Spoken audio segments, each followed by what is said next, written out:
বিশ্বনবী সেজদায় পড়ে কাঁদবেন। বিশ্বনবী সাইয়েদনা জিব্রাইল রে বলবেন, ইয়া জিব্রাইল ইযহাব ইলা মুহাম্মদ ওয়াসআলহু মা ইউবকিকা।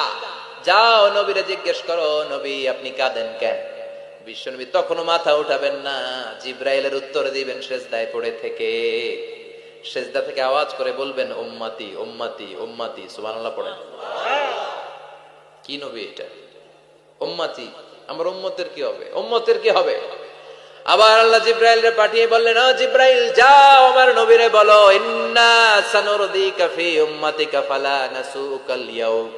ও নবী, আপনার উম্মতের ব্যাপারে আজকে আমি আপনারে অপমানিত করব না। আজকে গোটা দুনিয়ার জিন্দেগিতে যেমনি একটার পর একটা পরিস্থিতিতে আমি আপনার রব আপনারে খুশি করেছি, আজকে কঠিন কিয়ামতের দিনে আপনার উম্মতের ব্যাপারেও আপনারে খুশি করে দেব গো নবী। আজকেও খুশি করে দেব। এরপর মাথা তোলেন।